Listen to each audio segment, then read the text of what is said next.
함께 따라합니다. 연단하시는 하나님, 연단하시는 하나님. 오늘 10절 말씀에 욥이 말합니다. 그가 나를 단련하신 후에는. 이 단련, 바꿔 말하면 연단이죠. 자, 연단하시는 하나님. 하나님께서 우리를 연단하신다는 거예요. 시험에 관해서 말씀을 드리고 있습니다. 우리말로는 시험 하나지만 세분에서 보면 세 가지 시험이 있다 그랬어요. 자, 우리로 죄짓도록 우리를 넘어뜨리려고 하는 마귀의 시험이 있습니다. 그걸 템테이션이다 그랬어요. 유혹의 시험이죠. 자, 또 하나는 오늘과 같이 그 시험을 견뎠더니 믿음이 쑥 성장하는 거예요. 그래서 우리의 믿음을 자라게 하기 위해서 하나님께서 주시는 시험이 있습니다. 이걸 연단의 시험, 또 달리 시련이라고 합니다. 영어로는 트라이얼이라고 하죠. 트라이얼. 자, 세 번째 시험은 하나님께서 우리의 믿음을 달아보시기 위해서 하시는 그런 시험이 있습니다. 이걸 테스트의 시험이라고 합니다. 자, 하나님께서는 우리를 죄짓도록 하는 그런 유혹의 시험은 주지 아니하시지만 우리의 믿음을 성장하게 하는 이 연단의 시험은 주신다라고 하는 것이죠. 자, 오늘 본문에 누가 연단을 받고 있습니까? 욥이 연단을 받고 있습니다. 자, 그러나 그가 무슨 죄가 있어서 이 시험을 받는 것이 아니었어요. 그는 하나님이 인정하는 의인이었습니다. 그와 같이 온전하고 순전하여 하나님을 경외하고 악에서 떠난 자가 없다라고 하셨어요. 그럼에도 불구하고 이 세상 그 누구도 정말 하나님 경험할 수 없는 정말 큰 고난을 겪었죠. 하루아침에 재산이 다 사라지고요. 한날 한시에 10명의 자녀들을 잃고 그리고 몸에 병이 들고 아내는 하나님을 저주하고 죽으라고 떠나고요. 친구들은 와서 위로한답시고 하는 말이 다 네 죄 때문이니까 회개하라라고 말합니다. 정죄합니다. 자, 이러한 시험, 연단. 자, 아무리 생각해도 왜 내게 이런 고난이 닥치는지 이유를 알 수가 없어요. 하나님이 정말 살아계신가 싶은, 자, 그것이 하나님의 부재, 하나님의 침묵이 경험되어지는 그런 상황. 이걸 우리가 연단이라고 합니다. 연단. 자, 어떻게 이것을 극복할 수 있을까? 자, 욥은 이 시험을 잘 이겨냈을 때 갑절의 은혜도 받았지만 그 믿음은 쭉 성장했습니다. 욥기 42장 5절에 보면 그가 고백하죠. 내가 전에는 주께 대하여 귀로 듣기만 하였사더니 이제는 주를 눈으로 배움나이다. 할렐루야. 자, 그의 신앙이 머리로만 믿는 신앙에서 이제 가슴으로 이제 체험하는 신앙이 되었다라고 하는 것이죠. 전에는 귀로 듣기만 했는데 이젠 주님께 대해 내가 눈으로 보게 되었다. 자, 여러분도 지금 알 수 없는 이 시험, 이 연단 가운데 계신 분들이 있을 거예요. 왜 내게 이런 고난이 닥치는지, 왜 내게 이러한 이 질병이 나를 짓누르는지, 왜 이 하는 일마다 막히고 실패를 거듭하는지 알 수 없는. 그래서 포기할까? 여기서 모든 걸 다 내려놓을까? 오늘도 고민하며 이 자리에 앉아있는 분들이 계실 거예요. 자, 바라기는 오늘 주시는 이 말씀 속에서 오늘 욥기 23장 욥이 어떻게 이 시험을 이겨내고 그 갑절의 은혜를 받고 그 믿음은 이 체험적 신앙으로 성장했는가 하는 것을 보시고 여러분도 이겨내실 수 있는 귀한 하나님의 사람들이 되시길 축복합니다. 자, 첫 번째로 하나님이 연단하실 때, 자, 욥은 하나님을 간절히 찾았습니다. 하나님의 임재를 구했다라고 하는 거거든요. 함께 따라합니다. 하나님의 임재를 갈구합니다. 자, 하나님의 침묵, 하나님의 부재가 경험되는 상황이거든요. 어떻게 하나님이 계시다면 이런 일이 있을 수 있을까? 좀 하나님 계신 것입니까? 하나님 날 버리셨습니까? 하는 그 상황 속에서 더 하나님을 붙드는 거예요. 임재를 갈구하는 욥을 우리가 보게 됩니다. 여러분, 죄로 말미암아 고난을 겪는 경우가 있습니다. 욥의 경우는 죄 때문이 아니지만 우리가 어떤 잘못된 길로 갔을 때 하나님께서 우리를 바로잡고자 하나님께서 우리를 채찍질 하시는 경우가 있어요. 자, 이것을 우리는 연단이라고 말하지 않습니다. 이건 뭐라고 말합니까? 징계라 그러는 거예요. 징계. 하나님께서 나를 징계하신다는 거죠. 여러분, 그때는 그 고난 자체가 하나님의 살아계심의 증거입니다. 하나님의 임재의 증거예요. 근데 문제는 뭐냐면 이유를 알 수가 없어요. 아무리 생각해도 세상 사람들은 네 죄 때문이야 라고 정죄하지만 난 아무리 곱씹어봐도 왜 내게 이런 고난이 닥치는지 그 이유를 알 수가 없어요. 욥의 고난이죠. 이걸 우리가 이름하여 연단이라고 하는 거예요. 자, 그 상황은 하나님의 침묵, 하나님의 부재를 경험하는 상황이다 그랬어요. 성경에서 이런 고난을 겪은 사람들을 많이 봅니다. 그 중에 대표적인 인물이 다윗이죠. 하나님의 이름을 위하여 주의 영광을 위해서 그리고 나라, 백성, 그리고 왕을 위해서 목숨 바쳐 싸웠는데 돌아온 것은 반역죄인이라는 거죠. 저놈이 나를 죽이고 왕이 되려고 한다.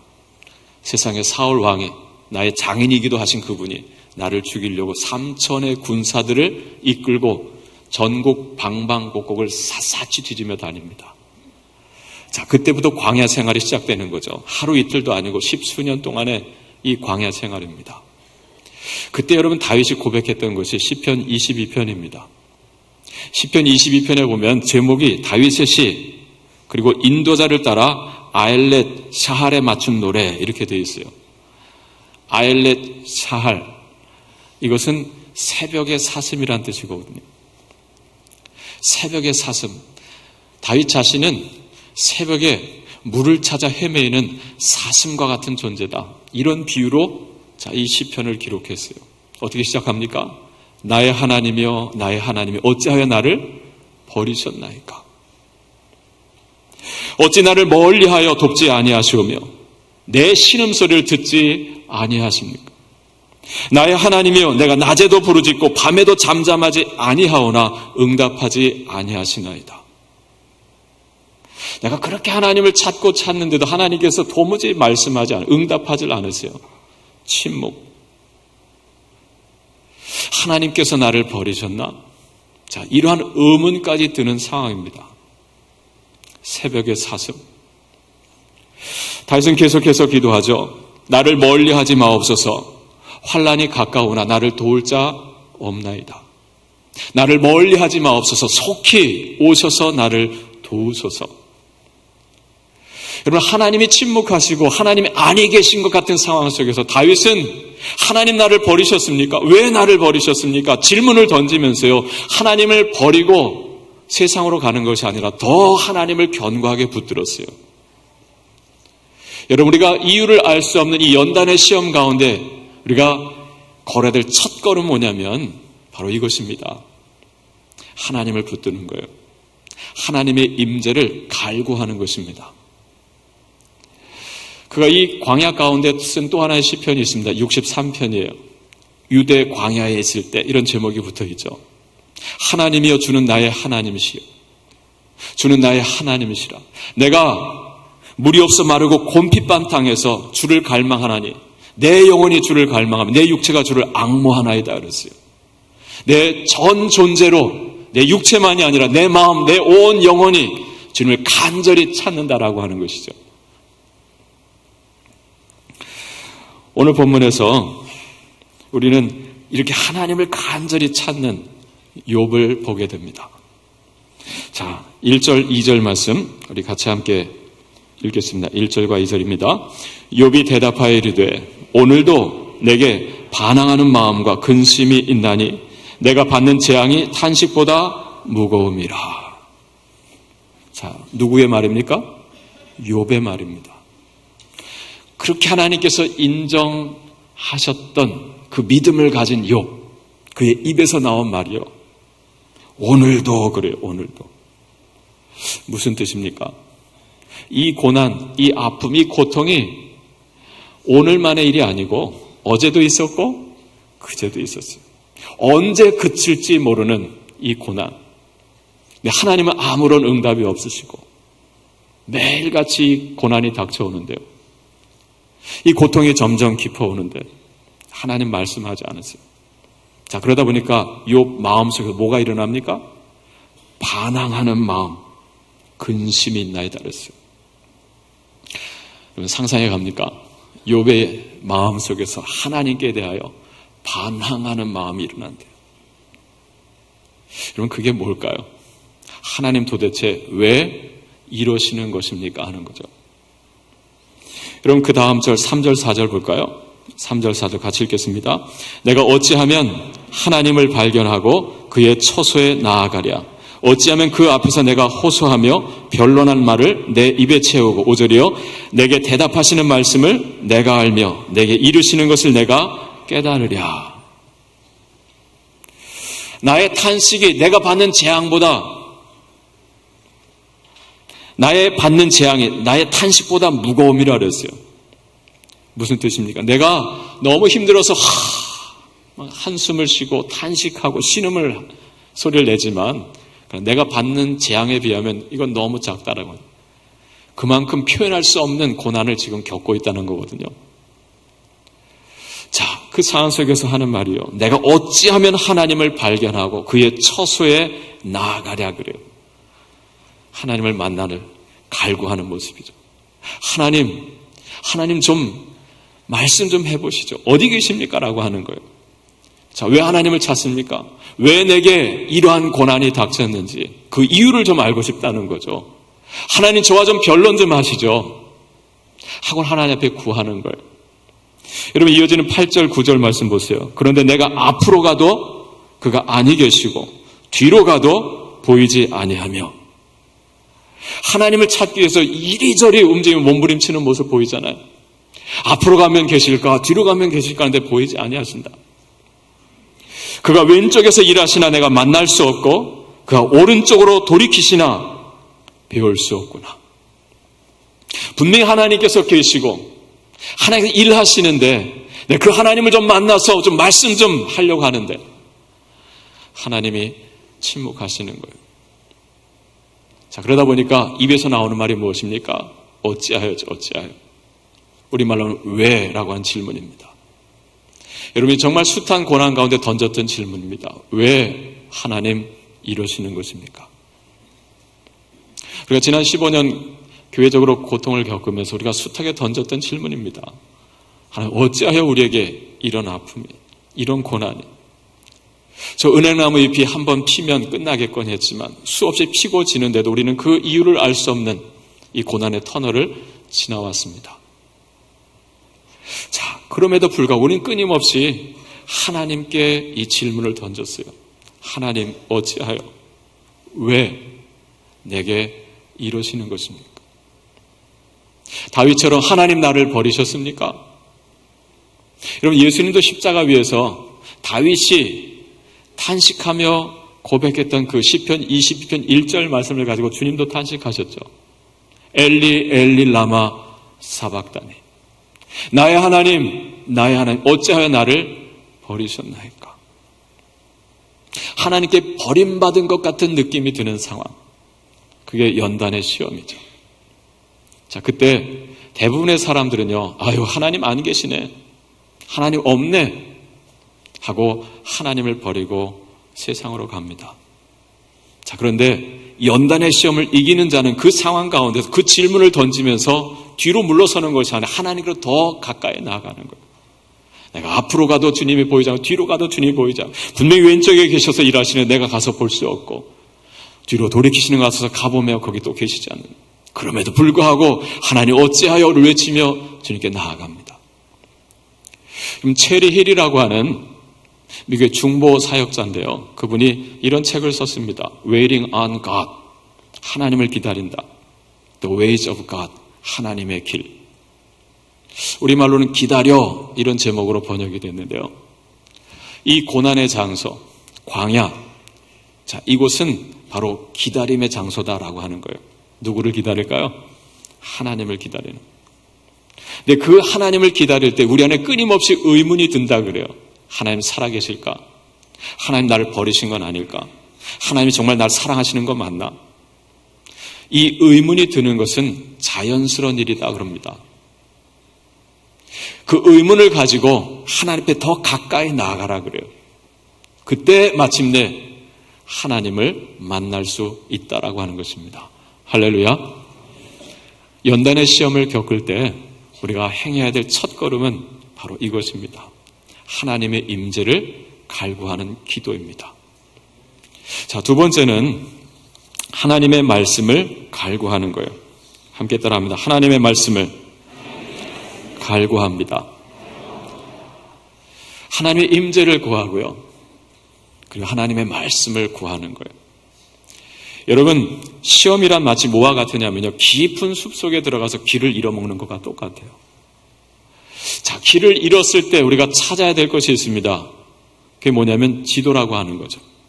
지도가 없으면 하늘 별자리라도 봐서 내가 어떻게 여기까지 왔고 지금 내가 있는 이 자리가 어느 좌표이고 이걸 벗어나는 길은 어디에 있는지를 찾아야 되죠. 그때 우리는 지도를 열어보고 그리고 좌우 지형 지물을 보고 하늘의 별을 보고 그리고 거기서 벗어나는 거예요. 여러분, 동일합니다. 연단의 시험이라고 하는 건 뭐냐면요. 이유를 알 수 없어요. 왜 내가 지금 이 자리에 왔는지 이유를 알 수가 없어요. 길을 잃어버린 거죠. 여러분, 그때 우리가 해야 될 일은 무엇입니까? 하나님께 기도해야 되죠. 하나님, 왜 이러시는 것입니까? 하나님, 이유가 어디에 있습니까? 라고 묻고 그 다음 우리가 해야 될 그 다음 걸음이 무엇일까요? 말씀을 붙드는 거예요. 할렐루야. 이유는 무엇입니까? 말씀이 곧 길이기 때문입니다. 말씀 속에 무엇이 있습니까? 길이 있기 때문입니다.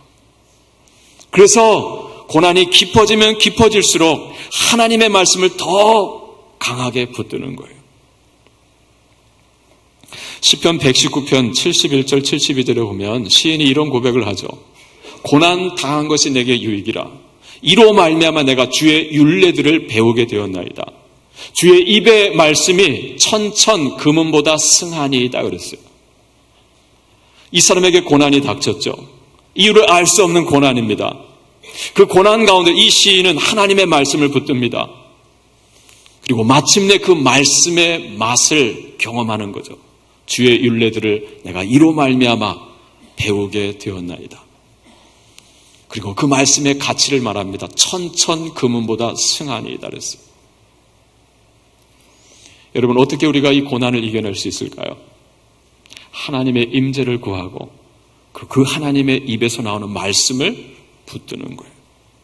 오늘 욥이 그 씨름을 하고 있습니다. 자, 11절, 12절 말씀. 11절, 12절 말씀. 같이 함께 읽을까요?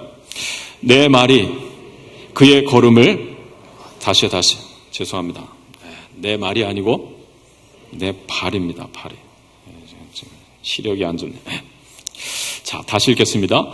내 발이 그의 걸음을 바로 따랐으며 내가 그의 길을 지켜 치우치지 아니하였고 내가 그의 입술의 명령을 어기지 아니하고 정한 음식보다 그의 입의 말씀을 귀히 여겼도다. 아멘.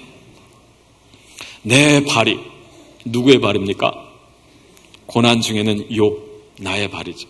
욥의 발. 내 발이 그의 걸음을 바로 따랐습니다. 여기 그의 걸음이라고 하는 건 누구의 걸음입니까? 하나님의 걸음. 내가 그의 길을 지켜 치우치지 아니하였고 그래요. 여기 그의 길은 누구의 길일까요? 하나님의 길, 주님의 길이죠. 지금 나는 길을 잃었어요. 좌표를 잃었습니다. 어디로 가야 될지 알 수 없어요. 그때 나는 내 걸음을 걸은 것이 아니고 내 길을 간 것이 아닙니다. 내 걸음, 내 길을 내려놓고 그리고 말씀 속에서 주님의 걸음, 주님의 길이 어디에 있는지를 찾는 거죠. 그리고 내가 주의 걸음을 바로 걸었다 그래요. 바로. 주저하지 않습니다. 그리고 주님의 길 지켜 치우치지 아니하였다. 이 주님의 걸음, 주님의 길 무엇일까요? 이어진 12절에 나오는 그 입술의 명령이죠. 그의 입의 말씀이죠. 할렐루야. 내가 그의 입술의 명령을 어기지 아니하고 정한 음식보다 그의 입의 말씀을 귀히 여겼도다. 여기 정한 음식이라는 게 뭡니까? 여기 깨끗한 음식이라는 뜻이 아닙니다. 정결한 음식이란 말이 아니에요. 정해진 음식. 여러분 하루 3끼 먹잖아요. 하루 3끼 음식 먹는 것보다 뭘 더 중히 여겼다는 거예요? 하나님의 말씀 먹는 것을 더 귀히 여겼다는 거예요. 여러분 그렇게 말씀을 먹고 계십니까? 하루 3끼 밥 먹듯이 하루 3끼 이상 하나님의 말씀을 먹고 계십니까? 여러분 여기 모든 시제가요 현재 완료로 되어 있습니다. 욥이 고난당하기 전에 그렇게 살았다는 게 아니에요. 그때도 그렇게 살았지만 현재 완료라는 건 뭐예요? 고난당한 이후 지금까지 욥은 끊임없이 하나님의 말씀을 지키며 하나님의 말씀을 붙들고 하나님의 말씀을 귀히 여겼다라고 하는 것이죠. 하루 3끼 음식 먹는 것보다 이 고난 상황 가운데서 하나님의 말씀을 더 견고히 붙들었다라고 하는 거예요. 이유는 뭘까요? 내 걸음, 내 길은 위험하다는 거예요.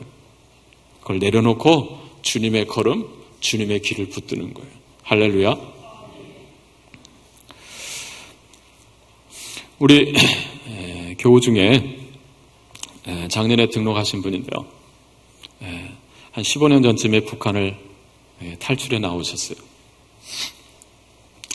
북한에서 의사로, 소아과 의사로 활동하셨던 분인데 북한에 중국으로 일단 탈북을 했다가 그리고 이제 저희 한국으로 이렇게 오셨는데 지금 요 천호동에서 한의사로 지금 일하고 계십니다. 한국에 와서 다시 한의학을 더 공부해가지고 한의사가 되셨어요. 근데 이분이 중국에 있을 때 그때 선교사님 통해서 하나님을 알게 됐고 믿음을 가지게 됐어요. 근데 어쩌다가 붙잡히게 됐습니다. 탈북자가 붙잡히면 바로 어떻게 됩니까? 북한으로 다시 북송되는 거예요. 북한으로 들어간다는 건 죽을 수도 있다라고 하는 거거든요. 자, 그때 감옥에서 이제 북한으로 돌아간다는 그 정말 절체절명의 위기 가운데서 그가 붙들었던 말씀, 그 말씀이 있었다 그래요. 성경 공부를 하는데 지난주에 자, 그 말씀 하시더라고요. 자, 그때 하나님께서 말씀을 주셨는데 요한복음 11장 25절 26절의 말씀을 주셨다는 거예요.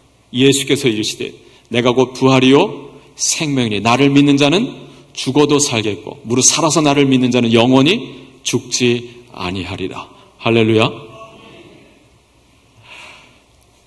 옥중에서 곧 북송될 그 위기 가운데서 하나님께서 이 신라 같은 이 빛의 말씀이 떠오르게 해주더라고요. 그 말씀을 붙들고 기도했다는 거죠. 하나님께서 극적으로 그 위기를 극복하고 나오게 하시고 또 잡혔을 때 또 그 말씀을 붙들고 기도했을 때 하나님이 또 이기게 하시고 그래서 마침내 우리 대한민국으로 와서 오늘 이렇게 놀라운 삶을 살고 계신 것을 간증하는 걸 보았어요. 하나님의 말씀 붙드는 것. 저는 지난 15년 우리가 어려움 가운데 처했을 때 그때 하나님께서 주신 이 말씀을 붙들었습니다. 에베소서 6장 12절 13절 말씀. 우리의 씨름은 혈과 육을 상대하는 것이 아니요 통치자들과 권세자들과 이 어둠의 세상 주관자들과 하늘에 있는 악한 영들을 상대함이라. 그러므로 너희는 하나님의 전신갑주를 취하라. 이는 이 악한 날에 너희로 능히 대적하고 모든 일을 행한 후에 서기 위함이라. 할렐루야. 이 모든 일을 행한 후에 서기 위함이라. 이 말씀이 여기 와 닿는 거예요.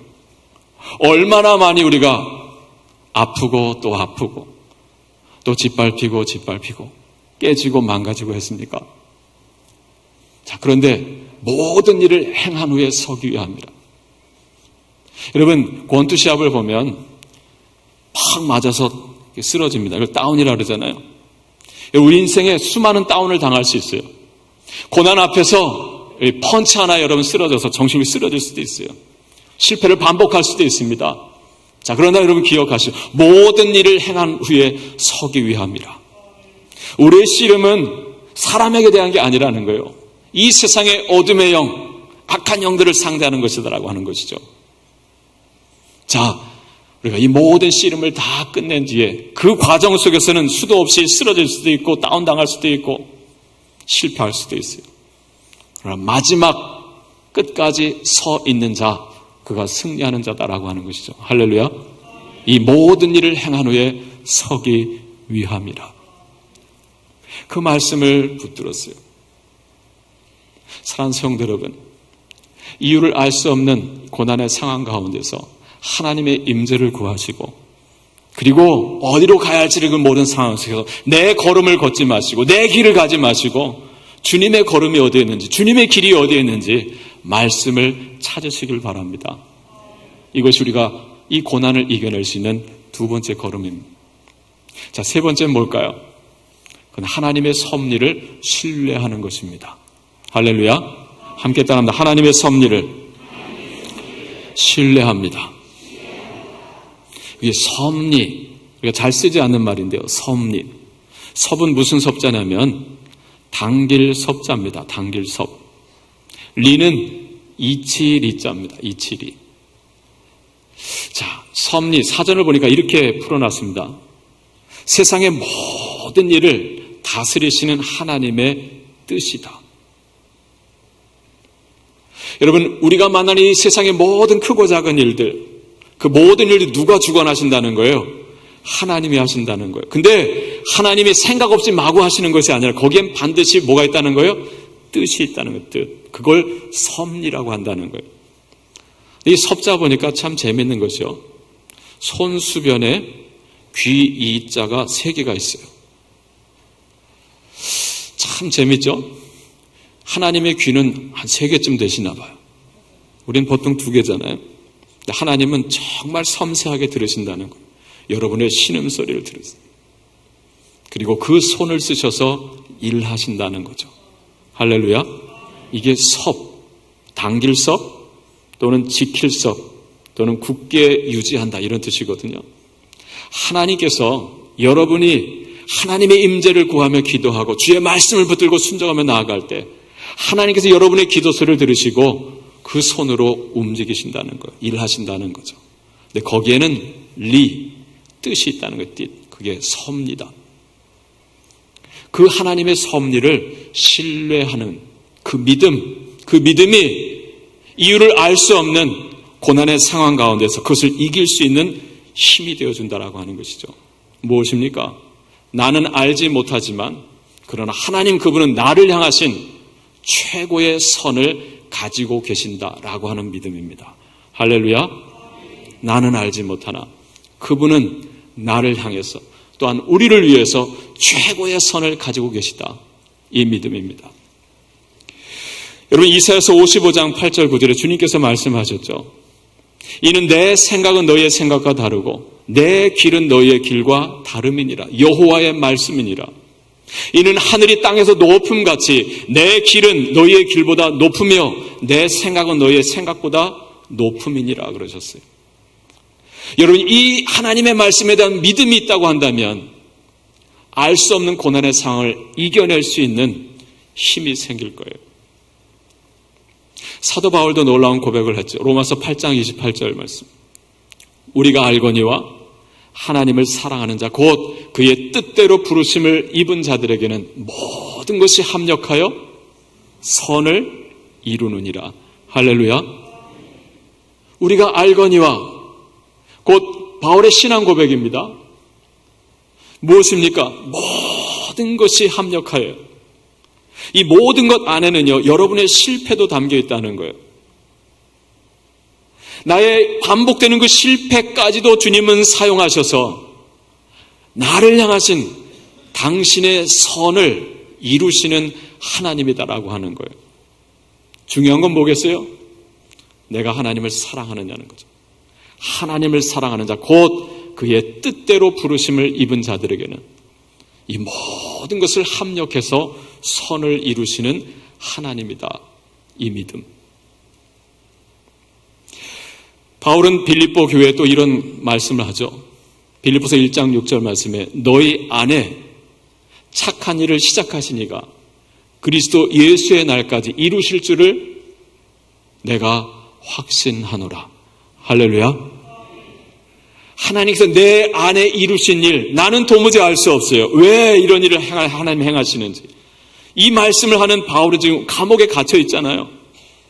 이유가 없어요. 죄가 없음에도 불구하고 그가 옥중에 있습니다. 그럼에도 그는 고백합니다.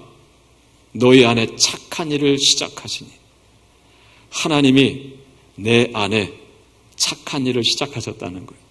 시작하신 그 하나님께서 그리스도 예수의 날까지 이루실 줄을 우리는 확신하노라.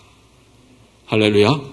이 확신, 이 믿음이 이유를 알 수 없는 이 연단의 시험을 이길 수 있게 해주는 거예요. 자, 오늘 욥이 그 고백을 합니다. 자, 13절 말씀, 14절 말씀, 23장 13절, 14절 같이 읽겠습니다. 그는 뜻이 일정하시니 누가 능히 돌이키랴. 그의 마음에 하고자 하는 것이면 그것을 행하시나니 그런즉 내게 작정하신 것을 이루실 것이라. 이런 일이 그에게 많이 있느니라. 아멘. 그는 뜻이 일정하시니, 여기 그는 누구입니까? 나로 그의 걸음을 걷게 하시고 그의 길을 가게 하시는, 말씀하시는 하나님. 그 하나님, 그분은 뜻이 일정하시다 그랬어요. 조변 섞게 하시는 하나님이 아니다라고 하는 거죠. 그분은 뜻이 일정하시니 누가 능히 돌이키랴. 그의 마음에 하고자 하는 것이면, 하시는 것이면 그것을 행하시나니 그런즉 내게 작정하신 것을 이루실 것이라. 할렐루야. 내게 작정하신 것, 무슨 뜻입니까? 나를 향하신 하나님의 섭리죠. 근데 그 이유를 내가 알아요, 몰라요? 몰라요. 왜 하나님이 이러시는지 알 수 없어요. 그래서 어찌하면 내가 하나님을 발견하고 하나님의 계신 처소에 나아가랴. 하나님과 함께 좀 변론하고 싶다. 도대체 하나님 왜 이러시는 것입니까? 하나님 나를 버리셨습니까? 이 질문이 내 안에서 드는데, 그런데 하나님께서 내게 작정하신 그 섭리, 나는 다 알 수 없지만 하나님 그 뜻을 이루신다라고 하는 고백입니다. 그리고 이 고백 10절 말씀, 오늘 핵심 말씀입니다. 10절. 자, 다시 한번 읽겠습니다. 시작. 그러나 내가 가는 길을 그가 아시나니 그가 나를 단련하신 후에는 내가 순금같이 되어 나오리라. 할렐루야. 그러나 무슨 뜻입니까? 나는 알 수 없습니다. 왜 하나님이 이렇게 하시는지 알 수는 없습니다. 그리고 지금 하나님이 침묵하고 계세요. 자, 그러나 나는 안다는 거죠. 주님께서는 나의 길을 주장하고 계신다라고 하는 거. 할렐루야. 주님은 나의 길을 아십니다. 지금 주님께서 나를 연단하고 계심을 나는 압니다. 그래서 내가 단련받은 후에는 정금같이 나으리라. 할렐루야. 이 고난의 끝을 믿음으로 바라보는 거예요. 그때 우리는 이 광야를 버틸 수 있고요. 그리고 기다릴 수 있는 거예요. 하나님보다 내가 앞서지 않습니다. 그때 우리는 마침내 일하시고 성취하신 하나님을 보면서 이 고백을 하게 되는 거예요. 내가 전에는 주께 대하여 귀로 듣기만 하였었더니 이제는 주를 눈으로 배움나이다. 할렐루야. 인도에 아주 훌륭한 대장장이가 있었다고 합니다. 한 사람이 그에게 물었습니다. 당신은 정말 훌륭한 모든 사람이 극찬하는 대장장인데 당신이 금을 연단할 때 이것이 순금, 정금이 되었는지 어떻게 아십니까? 그랬어요. 그때 그 대장장이 이렇게 대답을 했다고 합니다. 그것은요, 제가 정제하고 재련하고 난 다음에 그 금을 바라봅니다. 그 금을 바라봐서 그 금에 제 얼굴이 깨끗하게 비치면 그것은 순금입니다. 깨끗하게 비치지 않으면 또 녹입니다. 불순물을 제거하고 또 제거해서 다시 얼굴을 비춰봅니다. 내 얼굴이 밝게 드러날 때 그것은 순금입니다. 정금입니다. 할렐루야. 하나님께서 우리를 연단하십니다. 언제까지 연단하실까요? 여러분들을요, 이유 없이 알 수 없는 고난 가운데 내던지십니다. 언제까지 그러실까요? 하나님께서, 대장장이가 되신 하나님께서 여러분을 바라보실 때 여러분의 얼굴빛에서 누구의 형상이 보여야 될까요? 마귀의 형상이 아니고, 여러분의 얼굴도 아니고, 누구요? 하나님의 얼굴이 드러날 때, 하나님의 형상이 보일 때까지 하나님은 끊임없이 우리에게 이유를 알 수 없는 고난을 주실 거예요. 그때 욥과 같이 하나님의 임재를 구하면서, 하나님의 말씀을 찾으면서, 그리고 하나님의 섭리를 신뢰하면서 인내하고 기다리시는, 그래서 마침내 주님의 얼굴을 보시고 그 얼굴을 드러내시는 여러분들이 되시기를 주님의 이름으로 축복합니다. 기도하겠습니다. 하나님 아버지, 오늘 이 자리에 너무 힘겨워서 이제는 포기할까, 이제는 모든 것을 다 끊어버릴까 하는 고민 가운데 있는 하나님의 자녀들 계시다면 주님께서 오셔서 그 심령을 만져주시고 위로하여 주시고 이 욥의 믿음을 가지고 주님을 만날 수 있게 하여 주시옵소서. 주님께서 나를 단련하신 후에는 내가 정금같이 되어 나오리라, 이 귀한 고백을 하면서 이 시련을 이겨낼 수 있는, 그래서 마침내 하나님의 영광을 보고 그 영광을 돌릴 수 있는 하나님의 백성 되게 하여 주시옵소서. 예수님의 이름으로 기도합니다. 아멘.